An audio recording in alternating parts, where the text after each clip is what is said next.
caught and fisted up by Shaquille O'Neal. That pass deflected out of bounds. Last touch by Shaq. Lob. Rondo. Shaq can't finish it. Shaquille O'Neal missing a bunny layup again. Late in your career, was it hard to not be as dominant? Yes. I mean, did that? Yes. How do you describe that feeling that, you know, yeah, Shaq's on that team, but that's not Shaq anymore? Yeah, I felt awful, and I knew it was coming to an end. But I felt bad because Shaq was 28, 15. That's the Shaq people remember, and I wanted to be remembered like that. So when I was 12 and 14, I didn't feel comfortable with myself. The only thing kept me going was I already had the cushion of having 4 championships. If I didn't have no championships, probably would have drove me crazy, Ernie. But being that I have 4, I still had enough cushion left to just you know, go out and just try to have fun. So when I was in Boston and I blew my leg out, I was thank you.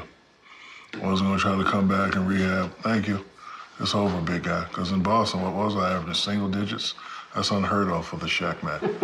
And it felt bad. I mean, I went out and, you know, tried to be a role player, but it was awful. What else is out there, Shaq? I just added another dream.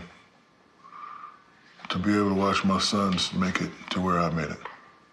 And my son, I think, is a pretty good basketball player because I don't put pressure on him. Same thing my father did with me. Like, my father always preached basketball, but he preached education even harder. If I come home with a D, Ernie, oh, I'm in trouble. Yeah. I got to shine shoes, I got to mop, I got to paint, I got to cut everybody's grass in the neighborhood. Like, yeah, he didn't play that. So he always stressed education. So I always tell my kids, you don't have to play. I played, we did that. But you got to get 2 degrees. Why? I say, because I'm doing some things now that's going to, you know, set you up. But, you know, same thing my father taught me. You always want to be able to know what you're getting into. You want to be educated enough to run it. So I have 6 children, 3 boys and 3 girls, and like I always tell them, one of y'all going to law school, one of y'all getting into politics, one of y'all gonna run some businesses, and 2 of y'all may be in the NBA, but 3 of y'all gonna do something else. You know, I always had different dreams as a youngster. On the way to the court, I was LL Cool J. I had a cane goal, I had a fake rope chain, I had a boombox. Small world. Small world. On the mean streets of Milwaukee, huh? And then when I got to the court, I was Dr. J. So, you know, it's just about me fulfilling my dreams. Was the acting bug in there somewhere along with all that other stuff? Because that came too. Imagine yourself as a little kid, always on punishment, watching TV. So I used to see like Dr. J and all those guys, and I used to be like, wow, I wish I could do that. And I flicked the channel to MTV Raps. Man, I could do that. And then I'd see a movie like The Terminator, like a guy comes in, he's doing, like, I can do that. So, you know, all these things were things that I always wanted to do, but not really. But the opportunity came, and you know, you can't turn down opportunities. I'm sitting in LA in a restaurant, and a guy comes up to me and he says, I need you. And I was like, what do you need me for? He says, my name is William Freakin. I did The Exorcist. I'm working on this new movie, Blue Chips. And I was like, well, what it's about? It's just about basketball. He's like, I need you to play a basketball player. I was like, all right, I could do that. And that's where I met Penny. You can't contain this. I am Kazam. And then I did my favorite movie, Kazam, after that. Then I just did. Glad it's somebody's favorite. It wasn't that bad, Ernie. And I've been blessed enough to be involved in 14 movies. You know, I'm not a professional actor. I'm just a guy. But you enjoy it, and because it's fun. And the trained actors you work with always come away. They're saying, you know what, he's a funny guy. He was natural. Ernie, it's fun. It's me as a youngster fulfilling my dreams. It's also me maximizing my potential. You know, you can't, listen, you know, it's not every day you have Hollywood producers say, I want you in the movie. What do I say, no? Can't. And, you know, same thing with me rapping. You know, it wasn't about me being a rapper. It's about me being in the studio with Notorious B.I.G., Jay-Z, Big Pun, Fat Joe, Nas, Peter Guns, Lord Tariq, Fushnikins, DJ Quick, Dub C, Ice Cube, Dre. That's what it was about. You know, as a youngster riding in the car, listening to their music, Tribe Called Quest, Phife Dawg, rest in peace. So, you know, me riding in the car just a couple years back, listening to them now, to me, getting them on the phone, having them at the studio in my house. That's what it's about. I'm Vito Corleone. That means I'm a sexy beast. Well, I've been known to be called the Big Baryshnikov. From this day on, I would like to be known as the Big Aristotle. I am no longer the Big Aristotle. I want to be known as the Big Shakespeare, or the Big Correctamundo. The Big Witness Protection. So in light of today, I am retiring all my nicknames. The Big Aristotle, Shaq Fu, the Big Shamrock, the Big Cactus, the Diesel, and finally, the one and only original, never to be duplicated or replicated, Superman. So from now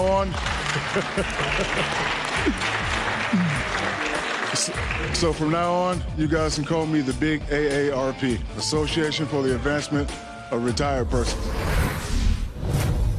What would your nickname be now? You had so many as a player, from Big Aristotle to... You guys are gonna have to call me the Big Hoffa. The Big Hoffa. Yeah, Hall of Fame, ma. That's Big excellent. Hoffa, yeah. That's excellent. Not yet. I'll remember that on opening night. Yeah, Big Hoffa. You've made it a point. Obviously, your stepfather was huge. I mean, and it's obvious that you think about him every day and what he taught you. Your birth father, no relationship whatsoever? Was there ever a time, Shaq, that you said, let's try to make something right? That's an excellent question, Ernie. After the season, I made contact with him. After what season? After last season. After this past season? Yeah, after this past season, I made contact with him. He's still in Newark, New Jersey, and we're starting to form a relationship. How did that happen, man? What happened in here for you that said, you know what, it was kind of crazy, Ernie. Every time I go to New Jersey, I go to this restaurant. Favorite restaurant. Been going there for years. And what I noticed is that, especially like the last few times before I made contact with him, like people would start to look at me funny. Like almost like scared. Like, there he is. So one day, I said to myself, you know what? I'm gonna call my mother. I said, Mom, I'm gonna make contact with Joe Tony. You know where he is. She said, hold on, baby. So she got an address. And we go by the address, nobody's there, it's an abandoned building. So then I leave, and then Jerome has one of his old partners find him. And we're on the plane going back, and we get a call, and he says, guess what, man? You're not gonna believe where Joe Tony has been these past 10 years. And we say, where? He lived upstairs from the restaurant. Yes. So we turn the plane around, we go back, and my conversation with him was, I don't hate you, brother. There is no hate. And, you know, a lot of guys do certain things. You know, he had problems as a youngster. And, you know, he did his thing, and, you know, we did our thing. And to be clear, I mean, was it drug abuse? Yes. Prison? Yes, drug abuse and prison. And my mother didn't want me growing up in that environment, so we left, and we lived with my grandmother. And as my mother was working in City Hall, that's when she met Sergeant Philip Harrison.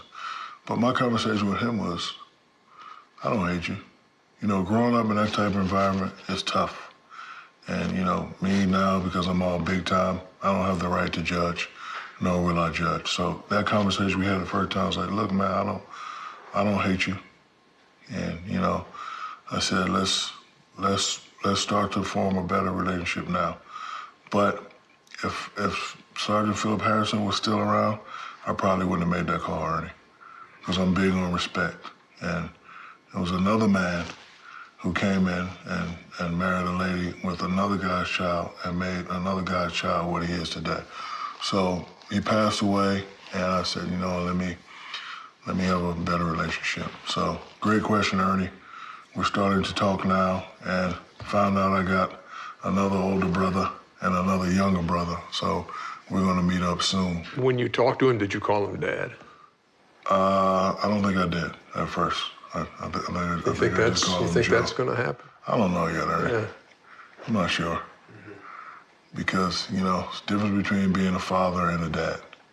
Anybody can be a father, but, you know, it takes strong men to be a dad. And my dad was Philip Arthur Harrison. And I know your mom. And we haven't talked much about her here, but I'll give you one more shot right here before we close this out. My mother is my... She's the greatest. My mother is my favorite person in the world. We're best friends. And, you know, she's always honest with me. Like, whenever I do something crazy in society and I get that call from her, I'm like, uh-oh. And Ernie, she's the only one I know that can talk calm and not use a curse word, but curse me out at the same time. I'm one of those type of talent. Yeah, like, why'd you do that? But basically she's saying, you stupid. What the... So that's what you're hearing. Yeah, it's not what she's saying, but that's what you're hearing. That's what I'm hearing. So she's a wonderful woman.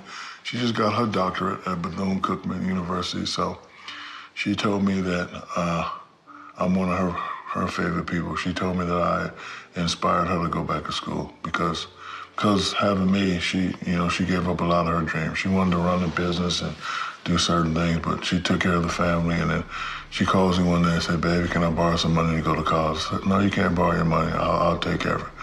So she went and got her bachelor's, she got a master's, and she just got a doctorate. So she's doing good. She's on the speaking circuit. She's an author. She's having fun.